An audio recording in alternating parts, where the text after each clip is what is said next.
Colorado Jets still occupy that first wildcard spot. Philly playing Washington won. The Islanders get by the Sabres 3-2. And the Montreal Canadiens get 34 saves from Carey Price in a 3-1 win over the Bruins. One of the most successful coaches in college basketball history has passed away. Tom Smith died at the age of 83. And Canada overmatched in the Elite Fed Cup World Group as defending champion Czech Republic knocked Canada in a 4-0 first round sweep. You're listening to the home of the station on the website. Tonight with George Russick and Jeff Zanuck. Tonight at 7. Now the Brady Walker On Sportsnet 590, The Fan. They certainly deserved it. I thought all four lines played well. It was good. Good to get some results.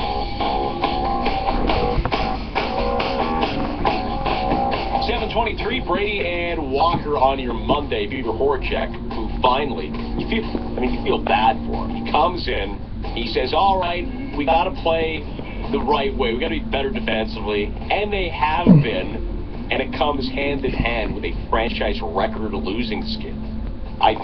Steve Simmons had a quote today raised some ire because he said Horacek was obviously the wrong guy for the job, and Randy Carlyle should get, he's not the only one to say this, Randy Carlyle should get Coach of the Year votes for taking this group and having him in a playoff spot at the time of his firing. But maybe it's both things. Maybe Randy Carlyle, the argument that, hey, this was the Leafs play the last couple of weeks is any semblance of an excuse for keeping Carlyle is ludicrous. Like, you gotta watch some more if you're making that argument. And that said, they had to move on. That said, Horacek may have been the wrong.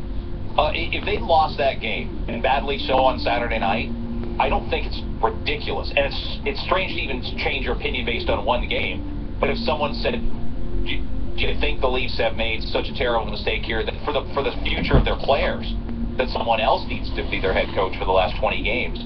I don't know how I'd shout that down and say that's the stupidest thing I've ever heard. You don't usually fire your interim coach. I can't think of a single example of it happening. The Devils have done some weird stuff with Lamoriello and Robbie Ftorek and Larry Robinson over the years, but this would be the weirdest. Well, it takes me back to the Carlisle thing. And at the time, the feeling was they were trending in the wrong direction. And they fired Randy Carlisle because, hey, listen, he had lost the room, and everyone knew that they were porous defensively. The okay, Horacek and spot, like, this was to save the season, right? You can't tell me that, yes, I'm sure Brendan Shanahan would love Connor McDavid, but Brendan Shanahan at that point, sitting in a playoff spot, the goal is to make the playoff. There's more harm than good being done to a lot of these players and their trade values and their mentalities. And I'm sorry, I'm not in this. Brendan Shanahan is just taking a year of, he's on the job. When he signed up, he's on the job. And it's an indictment of him that he brought Randy Carlisle back. The first big decision he had to make, he failed in just letting Randy Carlisle coach the preseason and coach Game 1. That was a massive failure on Brendan Shanahan's part. That's how I feel. Mike Johnson joins us now. LA Columbus, by the way, on the Sportsnet main network tonight. I saw you on Twitter Friday night, and predictions are very bad things in our business. You called the Leafs big breakout one night too early, didn't you? 24 hours too early. It happens to the best of us. Well, swing and a miss, apparently. Welcome to Mike Johnson. For an offensive performance, clearly for a win. Yes. And, the Edmonton, both kind of similar opponents, and they did not put up a very good performance against Jersey on Friday night at all. Much better on Saturday, and better results as well. So, yeah. Got that one wrong. Not the first time. Certainly won't be the last. Did the Clarkson scratch, were you talking about it leaving the venue on Friday night going, this is a strong possibility. This may happen. Going down to a 9 minutes played, listless 9 minutes at that. This may be something Peter Horacek finally does after 130 Leaf games as David Clarkson's in the press box Saturday.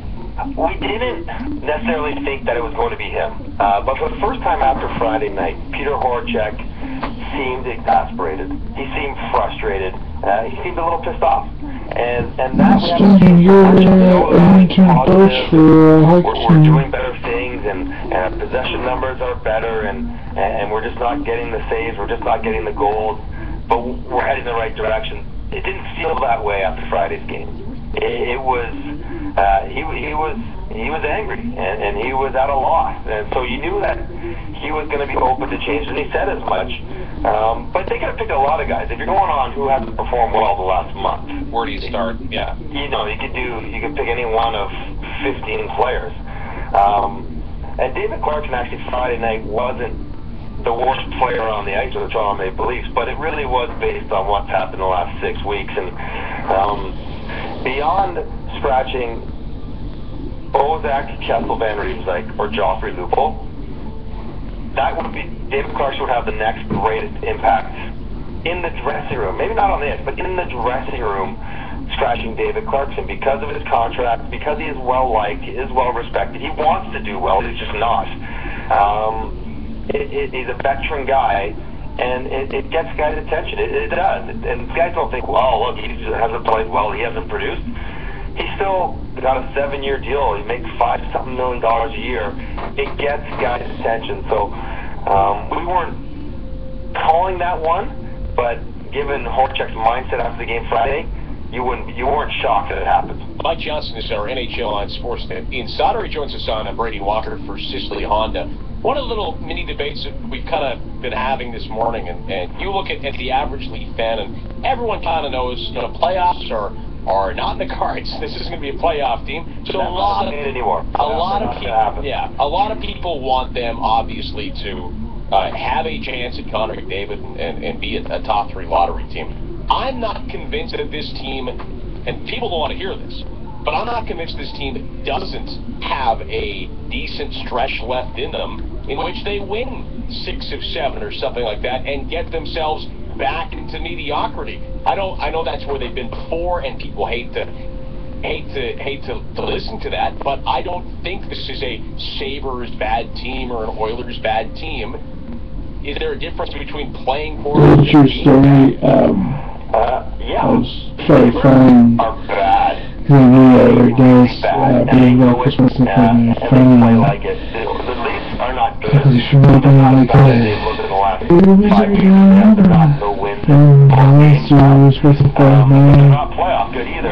You're right. They will slide back into something closer to 500 playing hockey, which in today's NHL, because you know every day I used to be up every day. This is Tom McDavid bad. But they're not bad enough. No one's going to catch Buffalo.